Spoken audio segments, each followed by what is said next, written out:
आप जैसे इन बड़ी बड़ी नोट को सूंघ लेते हो ना, वैसे इस चिल्लर में मुझे पैसों की खनक सुनाई देती।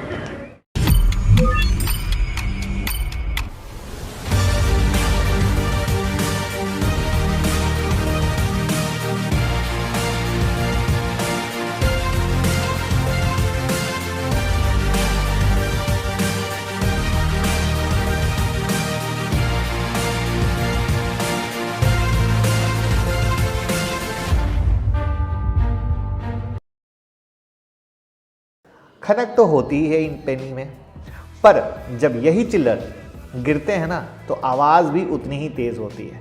पर आज जिस चिल्लर की बात करने जा रहे हैं शायद अब वो चिल्लर ही ना रहे। हम बात कर रहे हैं आलोक इंडस्ट्री की, जो कि रुपया बनने की एक कदम आगे बढ़ रहा है। तो जानना चाहेंगे कैसे क्या? तो मैं मुकुल अग्रवाल आपका आप ही के YouTube चैनल में स्वागत करता हूं। जो भी नए लोग हैं चैनल को ज़रूर सब्सक्राइब करें और बेल आइकॉन हिट करें। साथ में ट्विटर और टेलीग्राम जरूर ज्वाइन कर लें। स्टॉक मार्केट की सारी ब्रेकिंग न्यूज़ आपको सिर्फ एक जगह मिलेगी। एक बार ज्वाइन करें, आपको खुद ब खुद पता चल जाएगा। तो पहले तो जिन लोगों ने ऑलरेडी अपनी होल्डिंग बनाए रखी है वो जरा मुस्कुरा दीजिए, क्योंकि आलोक इंडस्ट्रीज को एमफी स्मॉल कैप की कैटेगरी से प्रमोट करके मिड कैप की कैटेगरी में डालने की प्लानिंग कर रहा है। अब इतना मेहरबान क्यों है एमपी? तो ये जानने के लिए रुक करते हैं आलोक इंडस्ट्री के फाइनेंशियल की तरफ और उसके अलावा बहुत कुछ जानेंगे। तो 11,370 करोड़ की मार्केट कैप वाली कंपनी के अगर हम प्रॉफिट के बारे में 2017, 18, 19 की बात करें तो आप यहाँ पे देखोगे कुछ और ही दुनिया है, जहाँ पे नेट इनकम 17, 18 में लगातार लॉस और 19 और 20 में आपको मुनाफा दिखा।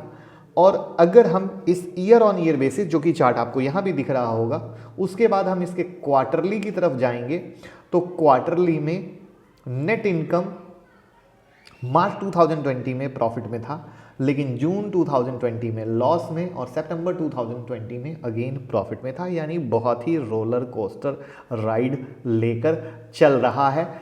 आपको ये तो बहुत ही क्लियर कट समझ में आ गया होगा। साथ में आपको दिख रहा होगा lower than industry revenue growth, साथ में higher than industry net income और मार्केट शेयर लगातार गिर रहा है, यानी डिक्रीजिंग मार्केट शेयर। तो अब क्या है पिक्चर, इसको समझने की कोशिश करते हैं कि क्यों आलोक इंडस्ट्री इतने बुरे हालत में थी।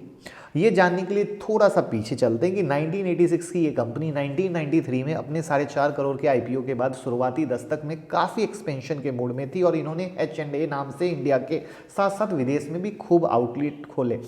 स्पेशली यूएस में 2004 से 13 के बीच का आलम यह था कि कंपनी ने अपने एक्सपेंशन के लिए 10,000 करोड़ से ज़्यादा खर्च कर दिए। पर कहते हैं ना, धंधा वही अच्छा जहाँ पे मुनाफे का भी ध्यान रखा जाए।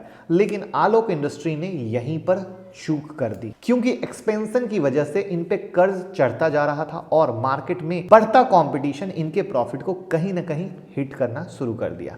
लेंडर्स की बात करें तो एसबीआई एक सबसे बड़ा नाम निकल के आता है जिन्होंने आलोक इंडस्ट्री को कर्ज दिया था। पर आलोक की कंडीशन दिन पर दिन बिगड़ती गई और कैपिटल तो दूर की बात है, कंपनी इंटरेस्ट पे करने के कंडीशन में नहीं थी।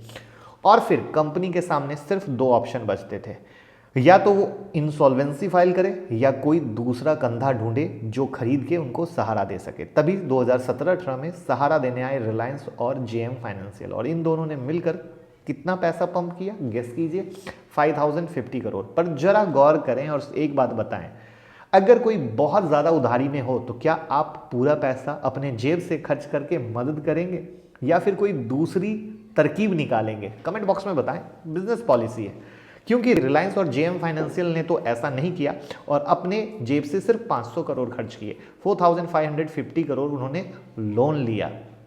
तो भैया ऐसे ही थोड़ी मुकेश अंबानी इतने बड़े बन गए हैं, दिमाग का भरपूर इस्तेमाल करते हैं और अपने 500 के बदले जेएम और रिलायंस ने 250 करोड़ के वैल्यू के इक्विटी शेयर ले लिए और 250 करोड़ के कन्वर्टेबल प्रीफरेंसेस शेयर।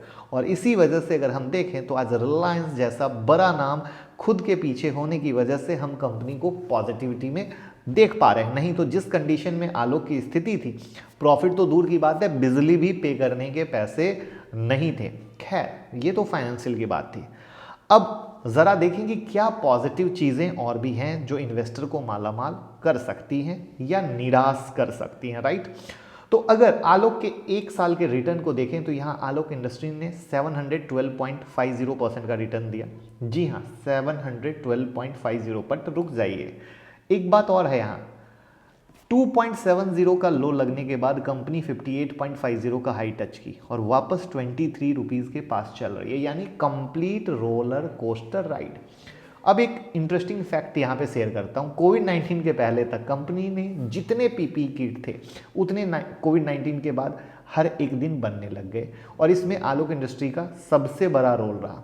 अब यही वह वजह थी कि कंपनी जुलाई में 5 से 7 सालों के बाद 58.50 के हाई को टच की, जो यहाँ पे चार्ट पे आपको दिख रहा है।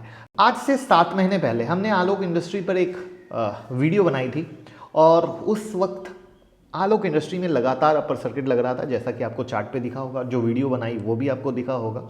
हमने क्लियर वार्न किया था कि ये जो आप 58.50 का हाई का दुनिया में जहाँ पे मार्केट जाके अटका है, ये बहुत हो गया और उसके पीछे के बहुत बड़े वैलिड रीज़न भी बताए थे। तो वहाँ पे बड़ी ही नेगेटिव बातें, बहुत ही नेगेटिव कमेंट किया गया था बहुत सारे ऑपरेटर के द्वारा, क्योंकि ये एक मिली भगत होती है ऑपरेटर की, जो आज भी आप वीडियो पे जाके देख सकते हो।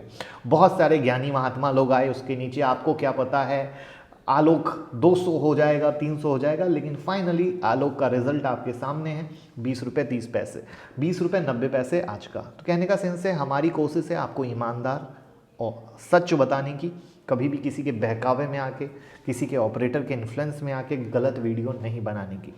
और इसीलिए हम कहते हैं प्रॉपर फॉलो करें तो विश्वास और ट्रस्ट दोनों बनेगा। तो अब क्योंकि रिलायंस एज अ प्रमोटर अपनी होल्डिंग यहाँ आलोक इंडस्ट्री पर बना रहा है, तो कुछ तो बात होगी ही, तभी उन्होंने पोजीशन ली। बट यहाँ आलोक इंडस्ट्री ने भी अपने प्रोमोटर का विश्वास नहीं तोड़ा और कंपनी ने सितंबर क्वार्टर में पूरे रंग में उनका प्रॉफिट दिखा, जैसा कि हमने फाइनेंशियल पे चर्चा की। अब आगे का रोड मैप समझते हैं, जिससे आइडिया लग सके कि क्या है कहानी, क्योंकि मार्केट पूरा साइडवेज में आ चुका है। अब टेक्सटाइल के सेल्स पे कोरोना काल में कितनी मार पड़ी है ये सभी जानते हैं, पर लॉकडाउन खुलते ही मानो होड़ सी लग गई कपड़ों के दुकानों पर, जैसे कि कोई त्यौहार आ चुका है और इंडियन टेक्सटाइल इंडस्ट्री में अच्छी खासी रिकवरी देखी गई और इस इंडस्ट्री का सेक्टोरियल इब्टा और बीटा में काफ़ी सुधार देखा गया। अब जहां गवर्नमेंट 10,000 करोड़ के पैकेज के ऐलान के मूड में है, ऐसे में आलोक इंडस्ट्री अपने ग्रोथ की उम्मीद में है। साथ ही जिस तरीके से टेक्सटाइल बिजनेस वाले जीएसटी को 18% से 5% तक करने की मांग कर रहे हैं, ऐसे में अगर गवर्नमेंट शर्त मान लेती है तो कहीं ना कहीं आलोक इंडस्ट्री पर बिल्कुल फायदा दिखेगा। साथ ही आलोक इंडस्ट्री के 33rd एजीएम में जो बात आ रही है कि रिलायंस यूएस में एक्सपोर्ट बढ़ाने की प्लानिंग कर रहा है, तो प्लानिंग काफ़ी अच्छी है। साथ में एमपी ऑलरेडी इनको मिड कैप में अपग्रेड करने की बात कर रहा है। तो ये वो सारी चीज़ें हैं जो इस पेनी स्टॉक को एक अलग दुनिया की खनक दे रही है और पेनी से इश्क है तो वहाँ पे रिस्क भी है, इस बात को कभी मत भूलिएगा। लेकिन बस जो सरप्राइजिंग फैक्टर मुझे ये लग रहा है कि जो ऑपरेटर थे वो फिलहाल इस स्टॉक से दूर हैं, वरना किसी भी हालत में ये स्टॉक इतनी बड़ी न्यूज़ और इतनी तरीके की चीज़ों के बाद भी उठापटक ना दिखाए, ऐसा हो ही नहीं सकता था। ले दे के अब रिटेल इसमें अपनी पोजीशन को पकड़ के बैठे हुए हैं, फंसे हुए हैं, इंतज़ार में हैं कि अब ये वापस से चलेगा। तो देखने वाली बात है वापस से ऑपरेटर या कुछ रियल फाइनेंशियल ग्राउंड पे इसमें चीज़ें दिखती हैं तभी निकल पाएगा। बट आई होप जो भी पुराने फॉलोअर हैं उन्हें बहुत तसल्ली मिली होगी कि जिनको जिनको हमने बचाया, कमेंट बॉक्स में ज़रूर बताएं कि हाँ सर हम आलोक में अपर लेवल में बच गए, तो हमें भी और देखने वालों को भी बहुत तसल्ली मिल पाएगी। और लाइक कमेंट शेयर करके प्यार दीजिएगा, क्योंकि sharing is caring. Thank you so much.